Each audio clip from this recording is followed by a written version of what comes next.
All right. I'm going to call it Margaret Braun. This is our God at Work interview. If you haven't been here yet for one of these, this is one of our favorite things that we do.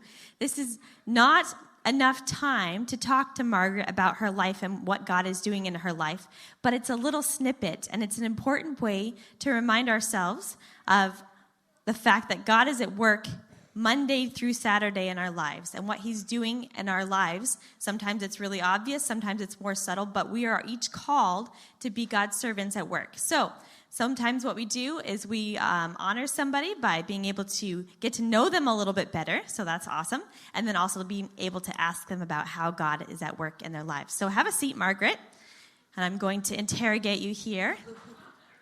Make sure this is on. All right, so can you start by telling us where you're from, just a little bit about yourself and your family? I am the fourth born, oldest daughter of 10 children in Saskatchewan. We grew up around Saskatoon, and I so appreciate this island now with they're getting snow. Saskatchewan and Alberta has a lot of snow right now, so I love living here. But yes, I grew up on the prairies. I was a hard-working farm girl. So tell us about your family.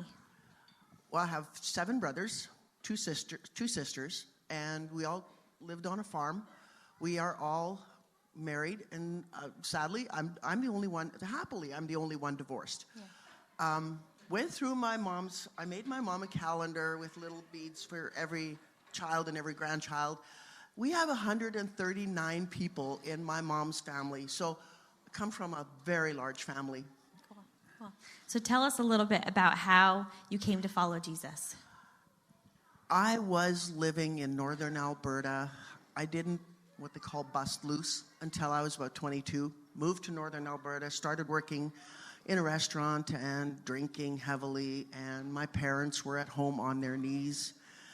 And my mom said one night my dad was weeping on his knees, and he said, "God, please, whatever you have to do to bring her back, whatever you need to do to save her life, do it."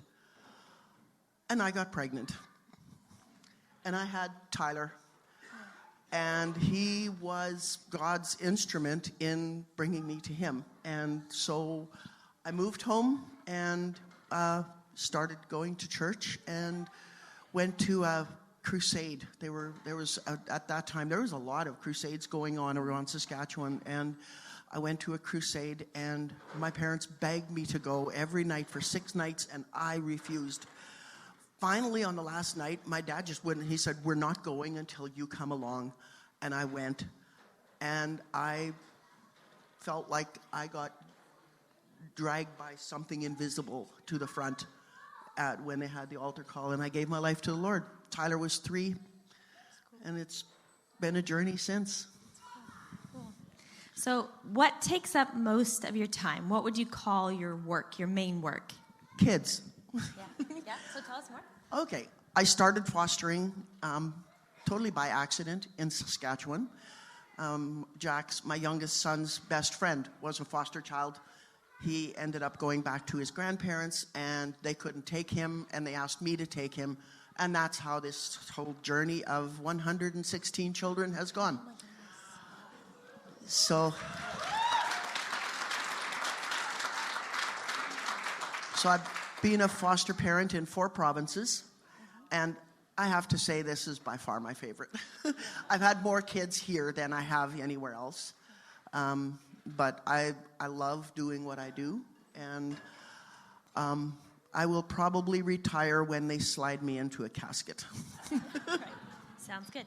So tell us how you see God at work in your work. I know that's a big question, but just pick one way or a couple ways you see God at work in what you do. Well, I think probably is living a Christian life in front of children who often have never heard of it. And it's really difficult sometimes because, the old person still rears its ugly head, and I get impatient and I yell. And I think, oh, goodness, I'm not supposed to be yelling at these kids. But then I think sometimes the biggest thing you can do is go to the child and acknowledge my weakness. And they somehow find strength in that because they know that I'm just a person. I'm not anything better than anybody else. I mean, I hope I'm special to them. I think I am, for the most part. But they need to see that making a mistake isn't the end of everything. And so I think showing God through what I do. My dad used to say, with every moment of your life, you should preach the gospel. And if you must, use words. So that's kind of what I do. So we don't have a lot of time, but what's something that we can ask you about out in the lobby or over lunch or whatever? Tell us something, a story or something about your life that we can ask you about. Oh, man. You know what? I battled with this overnight. I couldn't sleep last night.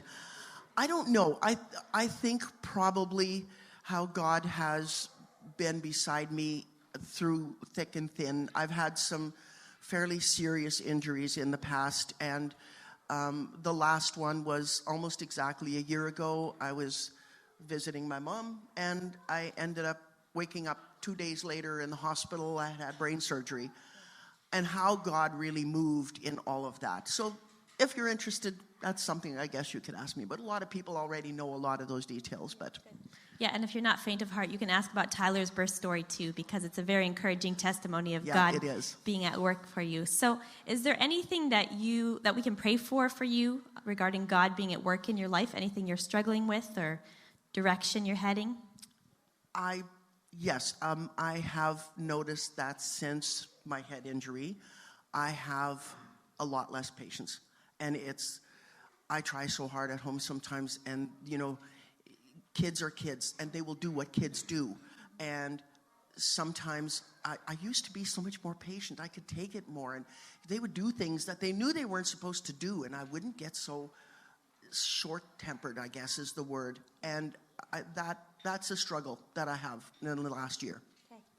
Well, let's pray for her. Let's bless her in her work. Stretch out.